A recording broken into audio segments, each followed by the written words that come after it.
Seorang aktivis lingkungan hidup Wangari Maathai mengatakan, kita perlu mempromosikan pembangunan yang tidak menghancurkan lingkungan kita.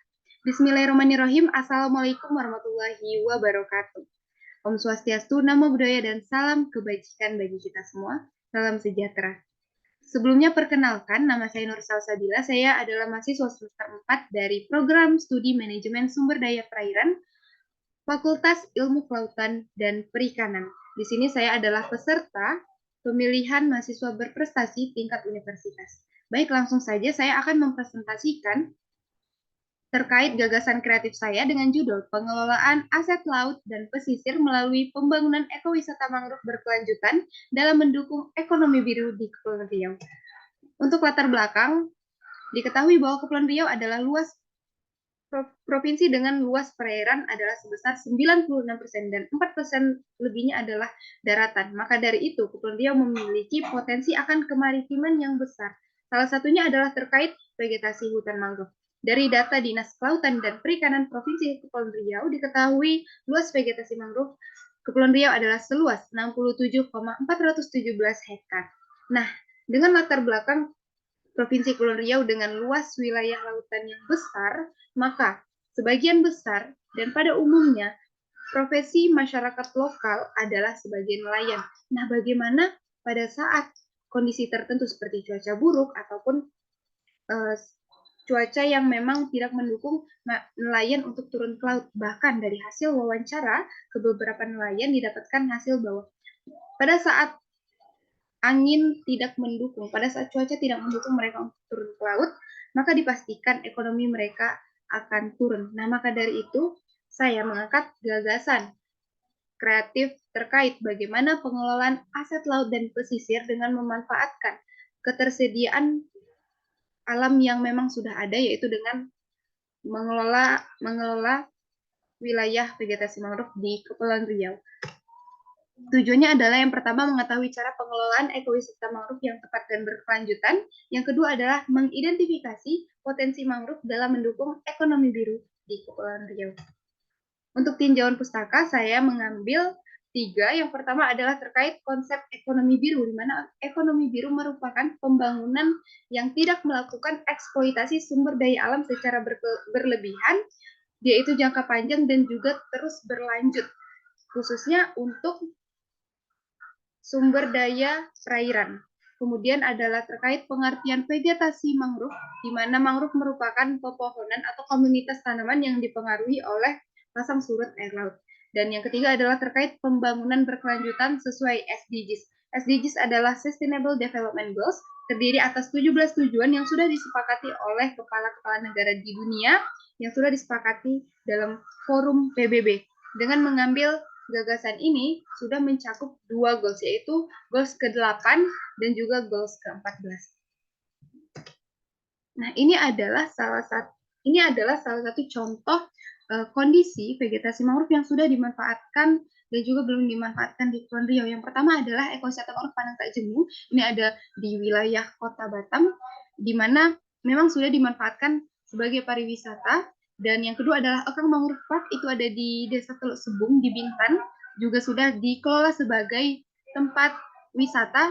Dan yang ketiga ini adalah juga di Bintan, di mana vegetasi mangrove-nya ini sudah ada rencana untuk dilakukan pembangunan untuk ekowisata, namun justru terhenti. Nah, ada beberapa faktor penyebab pembangunan ini terhenti, diantaranya adalah seperti kurangnya kerjasama, kurangnya kerjasama terkait terhadap pihak-pihak yang seharusnya. Nah, tentunya dengan terhentinya pembangunan ini sudah merusak beberapa kawasan vegetasi mangrove yang mau dilakukan pembangunan, justru terbengkalai. Nah, bagaimana untuk kategori ekowisata yang baik? Di sini ada 6. Yang pertama adalah konservasi keanekaragaman hayati dan budaya. Ini akan menjadi nilai daya tarik tersendiri bagi suatu kawasan. Yang kedua adalah pemanfaatan sumber daya ekologi. Yang ketiga, dukungan ekonomi lokal. Di mana dengan adanya pembangunan ekowisata di suatu daerah, maka sudah membangkitkan ekonomi lokal masyarakat itu sendiri, baik dengan pemanfaatan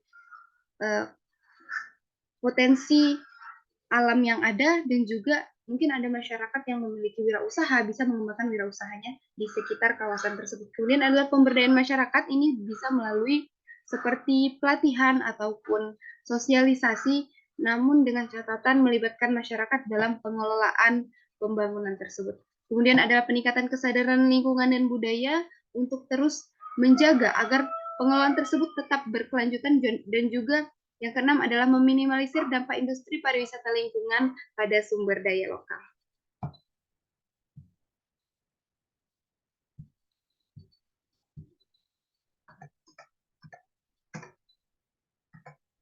Nah, untuk analisis dan sintesis yang saya lihat dari Provinsi Kepulauan Riau itu sendiri, ada faktor kekuatan ekowisata mangrove di Kepulauan Riau. Yang pertama adalah keadaan ekosistem mangrove yang mendukung untuk dilakukan pengelolaan berkelanjutan, karena memang kondisinya masih bagus, dan ada beberapa daerah yang kondisi mangrove-nya sudah turun, namun itu masih bisa ditangani, baik itu dengan rehabilitasi dan sebagainya. Kemudian antusiasme masyarakat. Yang ketiga adalah kekayaan flora dan fauna di ekosistem mangrove Kepulauan Riau yang akan menjadi daya tarik tersendiri. Kemudian nilai daya dukung kawasan dan keinginan wisatawan untuk berkunjung. Kalau dilihat dari contohnya adalah di kawasan pariwisata Lagoy itu pengunjungnya ramai, dan juga ada di wilayah Bintan kolam pemancingan di situ, bahkan hanya kolam pemancingan saja, namun setiap minggunya pengunjung itu selalu ramai. Nah, di sini kan menunjukkan bahwa keinginan wisatawan untuk berkunjung itu cukup tinggi. Kemudian untuk kelemahan adalah yang pertama, pembangunan terhenti di tengah jalan, seperti yang tadi, mungkin karena kurangnya dukungan, kemudian kurangnya kesadaran masyarakat akan potensi ekowisata mangrove, sehingga tidak terkelola secara berkelanjutan dan justru semakin rusak dan terbengkalai. Kenapa? Karena memang ada kondisi masyarakat yang peduli, bahkan sangat peduli dengan lingkungan sekitarnya, peduli dengan fasilitas yang dibangun, ada yang bodoh amat, ataupun ada yang justru usil dan merusak fasilitas yang ada di daerah tersebut. Kemudian bagaimana untuk alur pengelolaan ekowisata mangrove di Kepulauan Riau? Yang pertama adalah tentunya dengan sistem pengelolaan yang tepat dengan tetap menjaga flora dan fauna. Ini akan menjadi daya tarik tersendiri, ciri khas tersendiri. Kemudian melibatkan masyarakat lokal dalam pengelolaan, kembali ke tujuan awal, yaitu membantu perekonomian masyarakat. Kemudian penyediaan jalur laut maupun jalur darat. Jalur laut itu seperti penyediaan sampan agar mungkin pengunjung yang mau eksplorasi lebih lanjut, dan juga penyediaan jalur darat itu seperti jembatan, kemudian rehabilitasi mangrove atau bahkan reboisasi mangrove pada daerah yang memang seharusnya direhabilitasi karena rusak. Kemudian pengadaan sosialisasi ataupun pelatihan untuk masyarakat terlibat, karena masyarakat harus terlibat dalam pengelolaan di wilayahnya sendiri. Karena kan tujuannya untuk membantu perekonomian, meningkatkan perekonomian masyarakat. Nah, tentunya ini akan juga meningkatkan standar hidup masyarakat lokal. Kemudian ada membangun komitmen dan kerjasama dengan stakeholder, tentunya untuk kelancaran dan juga agar lebih terarah tujuannya. Kemudian adalah membuat event atau hiburan dengan tujuan agar suatu kawasan ekowisata itu tidak sepi, melainkan pada saat kondisi tertentu dengan dilaksanakannya event, mereka akan ramai sekali. Kemudian penyediaan sarana dan prasarana pendukung tentunya sangat penting untuk meningkatkan kenyamanan masyarakat, kenyamanan pengunjung. Kemudian apa sih hubungannya dengan ekonomi biru, dan apakah ada kaitannya dengan SDGs? Tentunya ada. Hubungannya dengan ekonomi biru, yang pertama adalah berkembangnya usaha lokal. Yang pertama adalah dengan pembangunan ekowisata itu sendiri, dan kemudian apabila ada masyarakat yang memiliki usaha, maka mereka bisa mengembangkan usaha mereka di wilayah tersebut.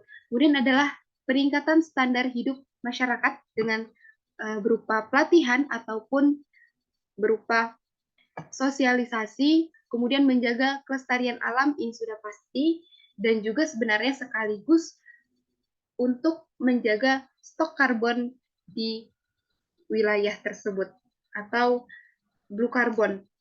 Nah, kemudian apakah ada kaitannya dengan SDGs, yaitu SDGs ke-8, yaitu adalah pekerjaan yang layak, dan juga SDGs ke-14 adalah terkelolanya ekosistem lautan.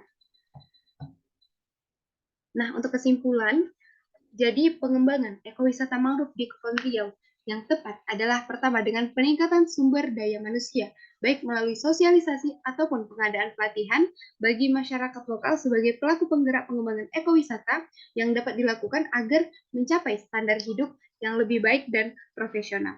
Kemudian adalah pengembangan sarana dan prasarana pendukung. Sarana dan prasarana ini sangatlah penting tersedia di suatu kawasan wisata guna meningkatkan kenyamanan wisatawan. Kemudian yang ketiga adalah dengan pengembangan dan konsistensi pemasaran ekowisata lokal, karena diperlukan bantuan dari pemerintah daerah ataupun akademisi ataupun pokoknya pihak-pihak stakeholder seperti swasta agar strategi pemasaran selalu berkesinambungan dan juga konsisten sesuai dengan perkembangan, apalagi sekarang sudah memanfaatkan media sosial. Dan yang terakhir adalah menciptakan kerjasama dan komitmen antar stakeholder. Dengan adanya peran stakeholder dalam pengelolaan adalah hal yang penting untuk menentukan arah dan kesuksesan suatu ekowisata. Maka dari itu, yang terakhir adalah partisipasi masyarakat lokal itu diperlukan dalam hal monitoring, pengawasan, dan kontrol secara langsung. Kemudian partisipasi pemerintah, pihak swasta, dan sebagainya juga sangat penting untuk mengkoordinasikan dalam rangka mendukung pembangunan ekowisata yang berkelanjutan. Baik, itu saja presentasi saya terkait gagasan kreatif. Terima kasih atas perhatiannya dan wassalamualaikum warahmatullahi wabarakatuh.